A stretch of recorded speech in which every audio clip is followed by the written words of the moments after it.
தமிழ் தாயை நீங்க வணங்குவேன்னு சொல்லுவீங்க, சரஸ்வதியை இந்த தேசத்தின் உருவகமாக, துர்காவை இந்த தேசத்தின் உருவகமாக, லட்சுமி தேவியை இந்த தேசத்தின் உருவகமாக காட்டினால் அதை மட்டும் நாங்கள் ஏற்றுக்க மாட்டோம்னா இது என்னங்க? இது கருத்தியலை ஒன்று கூட்டி வெளிப்படுத்தக்கூடிய ஒரு ஒற்றுமை உணர்வின் அடையாளமே தவிர அதில் போய் நம்ம மதத்தை நுழைக்கக்கூடாது. அப்போ தேசத்தின் அடிப்படையில் இந்த பிறந்த பூமி, இந்த ஹிந்து பூமி சிறந்த பூமி என்று கவிஞர் அல்லாமா இக்பால் பாடுகிறார் என்றால் அவர் ஒரு இஸ்லாமியர் தானே. ஏன்னா தமிழில் சொன்னால் கோபம் வரும், அதை ஹிந்திலேயோ உருதுலேயோ பாடுனா இங்கே இருக்கக்கூடிய இந்த திருட்டு திராவிட மாடல்கள் ஏற்றுக்கொள்வார்கள். சில நேரங்களில் அரசியல் களத்தில் இது மாதிரி ஒரு சுனாமி அடிக்கும். அது நீண்ட காலத்துக்கு ஒரு முறை நடக்கும். அது போன்று இன்றைக்கு விஜய் அவர்களுடைய வரவு என்பது ஒரு நீண்ட காலத்துக்கு பிறகு மக்களுடைய எதிர்பார்ப்பு. ஆர்எஸ்எஸ்னுடைய செல்ல குழந்தை தான் விஜய் அப்படின்னு சொன்னார். பிஜேபியுடைய பி டீம் தான் விஜய் அப்படின்னு சொன்னார். ஒரு காலத்திலும் பிஜேபி நான் ஏற்றுக்கொள்ள மாட்டேன்னு சொன்னவர் திருமாவளவன். ஆனால் எப்படி போய் முதல்ல 2 சீட் அவருடைய சீட் ஆதரவு கொடுத்தாரு? அதான் பிஜேபி பி டீம் தானே விஜய், ஆர்எஸ்எஸ் உடைய செல்ல குழந்தை தானே. எப்படி பார்க்குறோம்னா திரு விஜய் அவர்களும் மேடையில் நின்று கொண்டு மை பிரதர், என்னுடைய பிரதர் அப்படின்னு சொன்னார். அதனால் பழைய பிரதர் வேண்டாம், புதிய பிரதர் வேணும் அப்படின்னு சொல்லிட்டு போயிட்டார். எவ்வளோதான். மார்க்கெட்டில் விளம்பரமே இல்லாத நேரத்தில் திரு விஜய் அவர்களுடைய பேச்சு எல்லா ஊடகங்களையும் ஒளிபரப்பி கொண்டிருக்கக்கூடிய நேரத்தில் திடீர்னு வேற எதையாச்சும் பேசி ஒரு டேர்ன் பண்ணணும், தன் மீது அந்த மீடியாவுடைய வெளிச்சம் வேண்டும் என்பதற்காக ஒரு கேவலமான விஷயத்தை திரு உதயநிதி ஸ்டாலின் அவர்கள் பேசியிருக்கிறார்.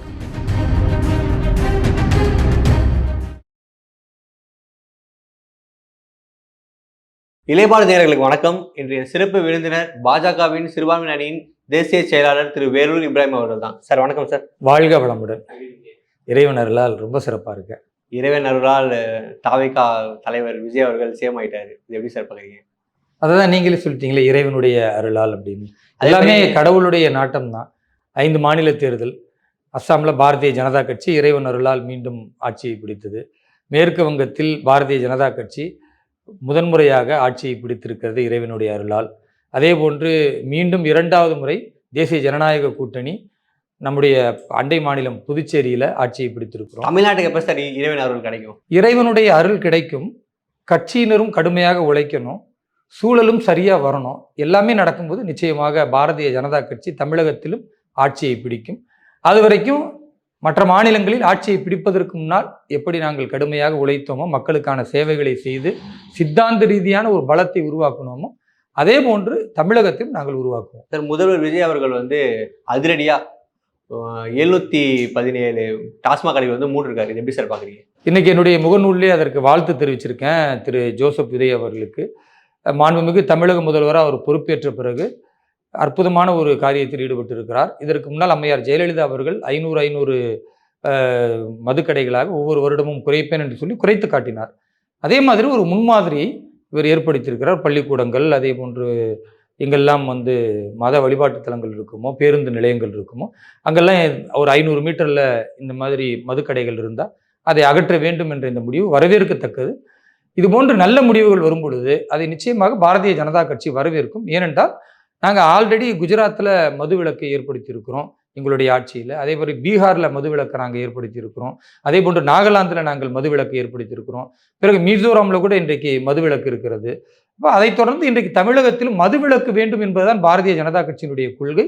அதனுடைய முதற்படியாக தமிழக முதல்வராக இருக்கிற திரு ஜோசப் விஜய் அவர்கள் செய்திருக்கக்கூடிய இந்த காரியத்தை நிச்சயமாக பாரதிய ஜனதா கட்சி சார்பாக வரவேற்கிறோம். தாவேகா தலைவர் விஜய் அவர்கள் பதவியேற்கும் போது தமிழ் தாய் வாழ்த்து 3வது இடத்துக்கு தள்ளிட்டான்னு சொல்லிட்டு விசிகாவினர், சிபிஐ கட்சியை சேர்ந்தவர்கள் எல்லாமே கண்டனம் தெரிவிச்சிருக்காங்க. இது எப்படி சார் பார்க்குறீங்க? வந்தே மாதரம் என்கிற பாடலை ஏற்க மாட்டோம். ஏன்னா அது ஒரு மத ரீதியான பாடலாக இருக்கிறது. அதில் துர்கையையும் சரஸ்வதியையும் லட்சுமியையும் போற்றக்கூடிய பாடலாக இருக்கிறது. இந்த தேசத்தோடு ஒப்பிடக்கூடியதாக இருக்கிறது. அதனால் இதை நாங்கள் ஒரு காலத்திலும் ஏற்றுக்கொள்ள மாட்டோம். தமிழ்தாய் வாழ்த்தை தான் முதன்மையாக பாட வேண்டும். இப்படி தான் கம்யூனிஸ்டும் திருமாவளவனும் திமுக கூட இன்றைக்கு உதயநிதி ஸ்டாலின் அவர்கள் சட்டமன்றத்திலே பேசியிருக்கிறத பார்க்குறோம். நான் அவர்களிடத்தில் என்ன கேள்வி கேட்குறேன்னா, நீங்கள் வந்தே மாதரத்தை மதச்சாயம் பூசுவீர்கள் என்றால் அப்போ தமிழ்தாய் வாழ்த்து மதச்சாயத்தை தானே பூசணும். தமிழ்தாய் வாழ்த்தில் என்ன சொல்லப்படுகிறது? எத்திசையும் புகழ் மணக்க இருந்த பெரும் தமிழனங்கே தமிழனங்கே தமிழணங்கேன்னு என்ன அர்த்தம்? என் தமிழ் தாயை நான் வணங்குகிறேன் அப்படின்னு அர்த்தம். தமிழ் தாயை நீங்க வணங்குவேன்னு சொல்லுவீங்க. சரஸ்வதியை இந்த தேசத்தின் உருவகமாக, துர்காவை இந்த தேசத்தின் உருவகமாக, லட்சுமி தேவியை இந்த தேசத்தின் உருவகமாக காட்டினால் அதை மட்டும் நாங்கள் ஏற்றுக்க மாட்டோம்னா இது என்னங்க இது? அப்போ இந்த தேசத்தின் ஒற்றுமைக்காக சுதந்திர போராட்டத்தை முன்னிறுத்திய பொழுது ஏராளமான சுதந்திர போராட்ட தியாகிகள் ஆங்கிலேய அடக்குமுறையை எதிர்த்து இஸ்லாமியர்கள், கிறிஸ்தவர்கள், முஸ்லிம்கள் என்ற எந்த பாகுபாடும், இந்துக்கள் என்ற பாகுபாடெல்லாம் இல்லாம வந்தே மாதரம் என்ற அந்த தேசத்தின் மந்திரத்தை மொழிந்துதான் சுதந்திரத்தை நாம் பெற்றோம். சுதந்திரத்தை பெற்ற பிறகு அன்றைய காங்கிரஸ் ஜனகணமன என்று சொல்லக்கூடிய பாடலை நாம் தேசிய கீதமாக ஆக்க வேண்டும் என்று சொன்ன பொழுது இதை தேசிய பாடலாக உருவாக்கி இன்றைக்கு 150 ஆண்டுகள் நாடு முழுக்க அதை கொண்டாடப்பட்டு இன்னைக்கு மத்திய அரசு சட்டமாக கொண்டு வந்திருக்கிறது. அரசு விழாக்கள்ல பாடணும்ட்டு இத்தனை விஷயங்களும் நடந்த பிறகும் கூட இவர்கள் மீண்டும் அதற்கு மதச்சாயம் பூசுவார்கள் என்றால், நீங்க எதை எடுத்துக்கொண்டாலும் அதுல மதத்தை தான் நீங்கள் பார்க்கணும்னா எந்த பாடலையும் பாட முடியாது. கவிஞர் அல்லாமா இக்பால் அவர்கள் சொன்னாரு, சாரே ஜஹான் சே அச்சா ஹிந்துஸ்தான் ஹமாரா ஹமாரான்னு. இப்ப அதை முஸ்லிம்கள் என்ன சொல்லுவாங்கன்னா, இது நல்ல பாட்டு தானே அப்படின்வாங்க. அதுக்கு என்ன அர்த்தம்? சாரே ஜஹான் சே அச்சா, இந்த உலகத்தில் எல்லா இடங்களையும் விட சிறந்தது ஹிந்துஸ்தான் அமாரா, இந்த ஹிந்து பூமி இருக்கிறதே இதுதான் எங்களுடையது, இதுதான் எங்களுடையது என்று பாடினாங்க. இப்போ இதுல என்ன இஸ்லாமிய நம்பிக்கைக்கு எதிராக இருக்கு அப்படின்னு பார்த்தீங்கன்னா, இருக்கிறதுலே மிகச்சிறந்த பூமி என்றால் புனித பூமி மக்கா மதீனா என்றுதான் இஸ்லாமியர்கள் சொல்லுவாங்க. அப்போ இதை எப்படி ஏற்றுக்கொள்ள முடியும் அப்படின்னா, இதை வழிபாட்டோடையே நம்ம ஒப்பிடக்கூடாது. தேசம் என்பது வேறு, வழிபாடு என்பது வேறு. தேசம் என்பது நாம் அனைவருடைய கருத்தியலை ஒன்று கூட்டி வெளிப்படுத்தக்கூடிய ஒரு ஒற்றுமை உணர்வின் அடையாளமே தவிர அதில் போய் நம்ம மதத்தை நுழைக்க கூடாது. அப்போ தேசத்தின் அடிப்படையில் இந்த பிறந்த பூமி, இந்த ஹிந்து பூமி சிறந்த பூமி என்று கவிஞர் அல்லாமா இக்பால் பாடுகிறார் என்றால் அவர் ஒரு இஸ்லாமியர் தானே. தேசம் முழுக்க போற்றக்கூடிய ஒரு மிகப்பெரிய கவிஞர் மட்டுமல்ல, எல்லா கட்சிகளும் மதிக்கக்கூடிய ஒரு இடத்துல இருக்கிறவர். ஆனா இங்கே ஹிந்துஸ்தான் அப்படின்னு சொன்னா, ஹிந்து பூமி அப்படின்னு சொன்னா உடனே இங்க உங்களுக்கு கோபம் வந்துடும். ஏன்னா தமிழ்ல சொன்னா கோபம் வரும், அதை ஹிந்திலேயோ உருதுலேயோ பாடுனா இங்க இருக்கக்கூடிய இந்த திருட்டு திராவிட மாடல்கள் ஏற்றுக்கொள்வார்கள். எங்களை பொறுத்தவரை நாங்கள் தெளிவாக இருக்கிறோம். வந்தே மாதரம் என்பது அது மதத்தின் அடையாளம் கிடையாது, அது தேசத்தின் அடையாளம், சுதந்திர போராட்டத்தின் அடையாளம். தேசிய பாடலாக மத்திய அரசு அறிவித்ததோடு அதை முறையாக சட்டம் இயற்றி எல்லா மாநிலங்களும் அதை நடைமுறைப்படுத்த வேண்டும் என்று சொல்லி இருக்கும் பொழுது அதை நடைமுறைப்படுத்திய திரு விஜய் அவர்கள் இந்த கம்யூனிஸ்டும் காங்கிரஸ்காரர்களும் திமுகவும் திருமாவளவும் பேசியதற்கு பயந்து கொண்டு இனிமேல் நாங்கள் அரசு விழாக்கள்ல அப்படி நாங்கள் பாட மாட்டோம் என்று சொல்லுவார்களேயானால் இது இவர்கள் அறவழியில் ஆட்சி செய்யவில்லை, அடிமைத்தனமான ஆட்சியை மீண்டும் திரு விஜய் அவர்கள் செய்வதற்கு தயாராகிவிட்டார். தன் ஆட்சி கட்டளை காப்பாற்றுவதற்கு எந்த அளவுக்கு தேசத்தினுடைய நம்பிக்கையை, தேசிய பாடலை அவர் பின்தங்க வைப்பார் என்பதற்கு இது ஒரு முன்னுதாரணமா நான் பார்க்கிறேன். சார், நீங்க இப்படி சொல்றீங்க, ஆனா வந்தே மாதரம் மேற்கு வங்கத்துல முதல்வர்கள் பதவியேற்கும் போது பாடலன்னு சொல்லிட்டு எதிர்கட்சி தலைவர் உதயநிதி ஸ்டாலினை நீங்க சட்டசபையில பேசியிருக்காரு. அதாவதுங்க, வந்தே மாதரம் பாடல் பாடவில்லை அப்படின்னு இவங்க சொல்றாங்க. வந்தே மாதரம் பாடலை பாடியது குற்றமில்லை என்பதுதான். பாடணும், அங்க பாடலை என்பதை அதை நான் ஏற்றுக்கொள்கிறேன். இங்க பாடியது ஏன் குற்றம்னு சொல்றீங்க? நான் கேட்கறது, நீங்க வந்தே மாதரம் பாடலை விடுபட்டு விட்டது என்றால் அதுல யாருக்கும் எந்த காழ்ப்புணர்ச்சியும் இல்லை. நீங்கள் பாடக்கூடாது என்று சொல்வீர்கள் என்றால் அதற்கு நீங்க சொல்ற காரணம் தப்புன்னு சொல்றேன். வந்தே மாதரம் பாடல் என்பது அது இந்துக்கள் சார்ந்த பாடல் அல்லது ஒரு சமய நம்பிக்கை சார்ந்த பாடல் என்று நீங்கள் கருத்து சொல்றீங்கல்ல, அந்த கருத்து தப்பு தானே. அந்த கருத்து தவறு என்பதைத்தான் நான் விளக்கி இருக்கிறேன். சார், அண்ணாமலை அவர்கள் அமெரிக்கா போயிருக்காரு. ரிட்டர்ன் வந்த உடனே மாநிலத்தோட போஸ்டிங் வாய்ப்பு இருக்கா? இல்லை அண்ணாமலை அவரோட எதிர்காலம் எப்படி இருக்கும்? உங்களோட கருத்து என்ன சார்? யார் தூங்கி எழுந்ததுமே இப்படி கனவில் எது பார்த்தார்களோ அதை பேசுகிறார்கள் என்றால் நீங்களும் பேசலாம், அப்போ நானும் கனவு கண்டால் அப்படி பேசலாம். நிதர்சனம் அது கிடையாதுங்க. அதாவது பாரதிய ஜனதா கட்சிக்கு என்று ஒரு வரைமுறை இருக்கிறது. மாநில தலைவராக யார் வர வேண்டும் என்பதை மையக்குழு முடிவு செய்யும், தேசிய தலைமை முடிவு செய்யும். அவர்கள் வந்தால் இந்த கட்சியை அடுத்த கட்டம் எப்படி கொண்டு செல்வார்கள் என்ற பல்வேறு ஆய்வுகளுக்கு பிறகுதான் ஒரு மாநில தலைவர் என்ற பொறுப்பு போடுவாங்க. அப்படி இருக்கும் பொழுது கடந்த காலத்தில் திரு அண்ணாமலை அவர்கள் மிகச்சிறப்பாக பணியாற்றி தமிழகத்தினுடைய பாரதிய ஜனதா கட்சி வரலாறில் ஒரு மிகச்சிறந்த தலைவராக வாக்கு சதவீதத்தை உயர்த்தியதிலிருந்து கடுமையான முறையில் அவர் பாடுபட்டு இருக்கிறார். எந்த மாற்று கருத்தும் இல்லை. அவருக்கு மீண்டும் ஒரு உயரிய தேசிய பொறுப்பு தர வேண்டும் என்றுதான் நான் விரும்புவேனே தவிர மீண்டும் அவரை சுருக்கி மாநில தலைவர்னா, அதான் ஒரு மாநில தலைவர் முடிஞ்சிருச்சு. பிறகு இன்னொருத்தர் மாநில தலைவரா வந்துட்டாரு. அப்ப மாநில தலைவரா இன்னும் இதை விட ஆற்றல் மிக்க வேறு ஒருவருக்கு வாய்ப்பு தரணும். திரு அண்ணாமலை போன்ற திறமைசாலிகளாக இருக்கக்கூடியவர்கள் இதைவிட தேசியத்துல உயர்ந்த பொறுப்புகளில் சென்று தமிழகத்தையும் சேர்த்து பார்க்க ஒரு அந்தஸ்தான இடத்துக்கு வரணுமே தவிர, திருப்ப திருப்ப அவர் மேல பிரியம் இருக்கு என்ற ஒரே காரணத்துக்காக மீண்டும் மீண்டும் மாநில தலைவராக வரணும் என்றால் அவரை ஒரு கட்டத்தில் ஒரு இடத்தில் சுருக்குகிறீர்கள். அதுல எனக்கு உடன்பாடு இல்லை. சார், என்டி அலையன்ஸ்க்கு 27 தொகுதி கொடுத்தாங்க சார். அதில் ஒரே ஒரு தொகுதி தான் ஜெயிச்சிருக்காங்க. நம்ம பார்க்க முடிஞ்சு நீங்கள் பல்வேறு கட்ட போராட்டம்லாம் நடத்துனீங்க. எல்லா இடத்துலையும் உங்களை சில இடத்துல உள்ளே கூட விடல. நம்ம சமூக வழக்கத்தை பார்க்க முடிஞ்சிச்சு. இவ்வளோ கஷ்டப்பட்டு நீங்கள் எல்லாமே பண்ணி ஒரு இடத்துல ஜெயிச்சது நீங்கள் எப்படி சார் பார்க்குறீங்க? அதாவது உழைப்பை நாங்கள் கடுமையாக செலுத்தி இருக்கிறோம்.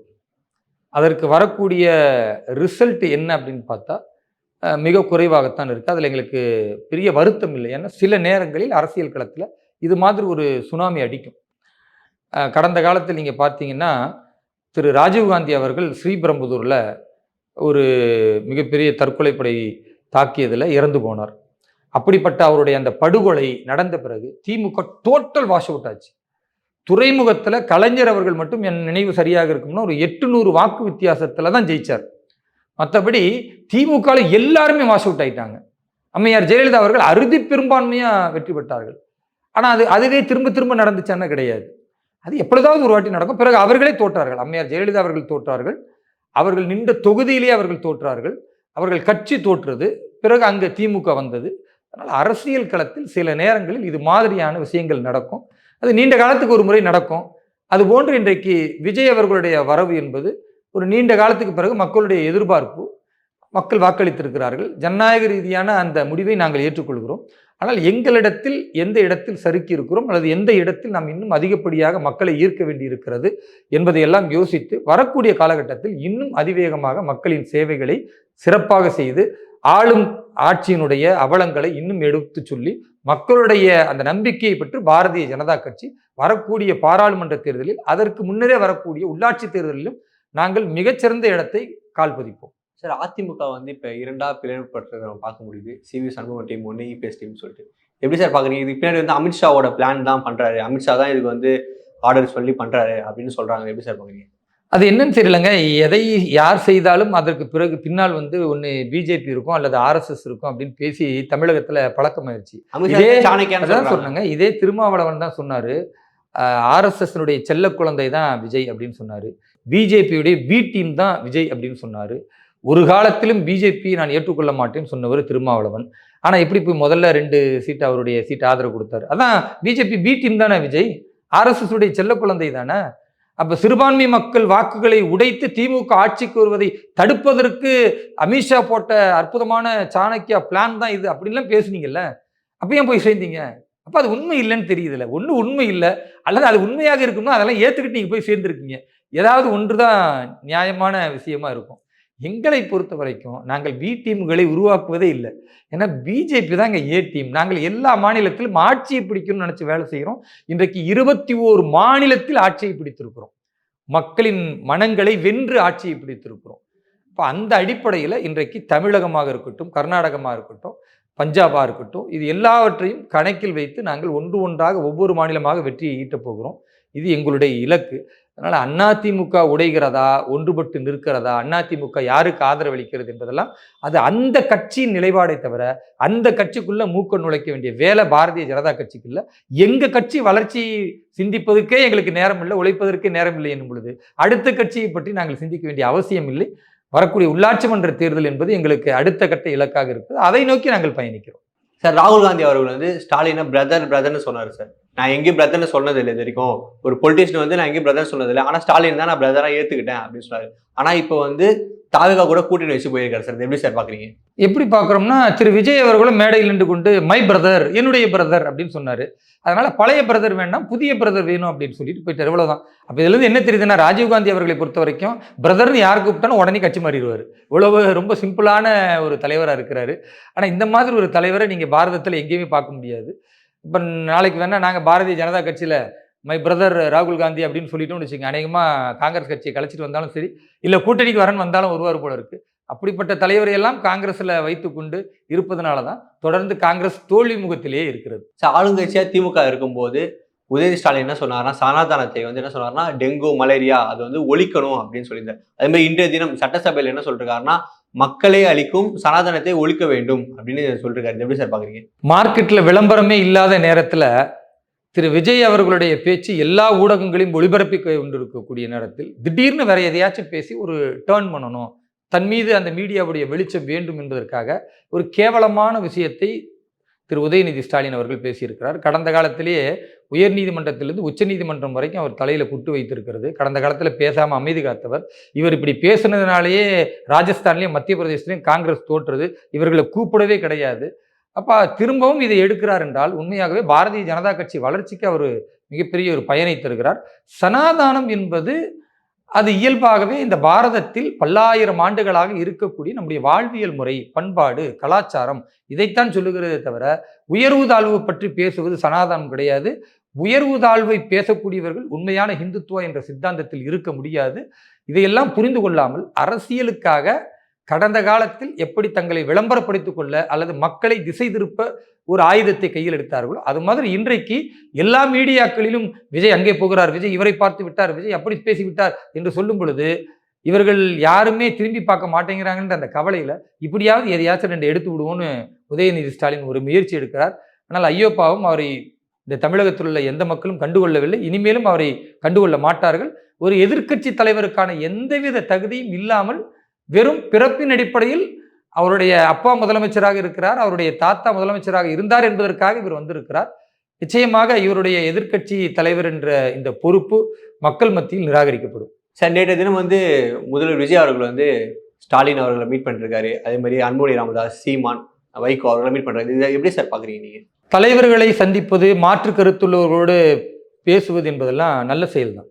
ஆனா அது தனக்கு பிடிச்ச தலைவர்களோடு தான் பேசுவேன், அல்லது தான் ஒரு அஜெண்டா வைத்துக்கொண்டு இவர்களெல்லாம் நம்ம வழிக்கு வருவாங்க, அவங்க கிட்ட மட்டும் பேசுவோம், மற்றவர்களை சந்திக்க மாட்டேன் அப்படின்னு விஜய் எடுத்தாருன்னா அவர் உண்மையாகவே அரசியல் முதிர்ச்சி இல்லை, அரசியல் ஆணவத்தோடு அல்லது உள்நோக்கம் கற்பிக்கக்கூடிய விதத்தில் தான் அவருடைய இந்த தலைவர் சந்திப்பு இருக்குன்னு நாம சொல்லுவோம். ஏன் இதை சொல்றேன்னா, இப்போ ஒரு சார்பாக இருக்கக்கூடிய திமுக, மதிமுக இதெல்லாம் என்னன்னா அவர் ஆல்ரெடி வைத்திருக்கிற ஈவேரா, அண்ணா, பெரியார், எம்ஜிஆர் இந்த டிசைன்ல இருக்கிறவர்களை எல்லாம் சந்திக்கக்கூடிய ஒரு சூழல் இருக்கிறது. அதற்கு நேர் எதிர் திசையில சித்தாந்த ரீதியாகவே வேறுபட்டு கருத்தியல் ரீதியா களத்தில் பயணித்துக் கொண்டு இருக்கிற பாரதிய ஜனதா கட்சி இருக்கிறது. அதுபோன்று இன்னும் சில கட்சிகளும் இருக்கிறது. இப்ப அந்த கட்சிகளை எல்லாம் அவர் பார்ப்பார், அந்த கட்சி தலைவர்களை எல்லாம் அவர் பார்ப்பார் என்றால் அவருடைய பார்வை சரியானது, நேரானது, நாமளும் வரவேற்போம். அப்படி இல்லாமல் தனக்கு சாதகமான தான் சார்ந்திருக்கிற கொள்கையை ஆதரிக்கிற தலைவர்களை பார்ப்பதும் தான் சார்ந்திருக்கிற கொள்கைக்கு எதிரான தலைவர்களை பார்க்காமல் இருப்பது என்று சொன்னால் அவருடைய அரசியல் உள்நோக்கத்தை மக்கள் புரிந்து கொள்வார்கள் என்பதுதான் வெளிப்படையாக தெரியும். சார், அவர் தீயசக்தின்னு சொல்லிட்டு இப்ப அவரு கூட போய் பார்த்துருக்காரு. எப்படி சார் பாக்குறீங்க? அப்படி இல்லைங்க. ஒரு நாகரீகத்தின் வெளிப்பாடாக அரசியல் என்பது ஒரு ஜனநாயகத்தின் ஒரு அடிப்படை தானே. இங்க யாருமே ஒருத்தர் வாழ்ந்தால் ஒருத்தர் வீழ வேண்டும் என்ற நிலை கிடையாதுல்ல.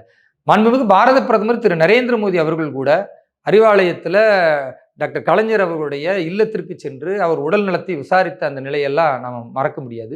டெல்லிக்கு வாங்க, நான் உங்களை நல்லபடியாக வச்சு பாதுகாக்கிறேன் என்றெல்லாம் அவர் சொன்னதை திமுகவுடைய தலைவர் ஐயா ஸ்டாலின் அவர்களே கடந்த காலத்தில் பேசியிருக்கிறாங்க. அதனால் இதெல்லாம் ஒரு மனிதநேய பண்பை வளர்க்கக்கூடிய செயல். அதனால் அரசியல் ரீதியான விமர்சனம் வேறு, அதே போன்று ஒரு இல்லத்திற்கு வந்தால் வரவேற்பு என்பது வேறு. அதுக்கு உதாரணம் என்னன்னா, உதயநிதி ஸ்டாலின் அவர்கள் பதவியேற்க போகும் பொழுது விஜய் அவர்களுடைய முகத்தை கூட பார்க்கல, ஒரு முதலமைச்சரை புறக்கணிக்கிற மாதிரி தான் இருந்துச்சு. ஆனால் இவரும் அதே அன்றைக்கு அவர் வீட்டுக்கு போகும் பொழுது உதயநிதி ஸ்டாலின் வாசலில் நின்று வரவேற்று கட்டி அணைக்கிறார். ஏன்னா இது அரசியல் நாகரிகம். சட்டமன்றம் என்பது வேறு, இல்லத்தில் சந்திப்பது என்பது வேறு. அதை நம்ம யாரையுமே குறை சொல்ல முடியாது. ஆனால் நீங்கள் சந்திப்பது தனக்கான சாதகத்திற்குரிய தலைவர்களை சந்திக்கிறீர்களா, அல்லது எல்லோரையும் சந்தித்து நீங்கள் எல்லோருக்கும் மத்தியில் ஒரு ஜனநாயக ரீதியான தலைவராக வளரப்போகிறீர்களா என்பதைத்தான் மக்கள் பார்க்குறாங்க. சார், உங்க பொன்னான கருத்துக்களை இளைப்பாறுதலுக்கு பகிர்ந்ததுக்கு மிக்க நன்றி சார். நன்றி, வாழ்த்துக்கள்.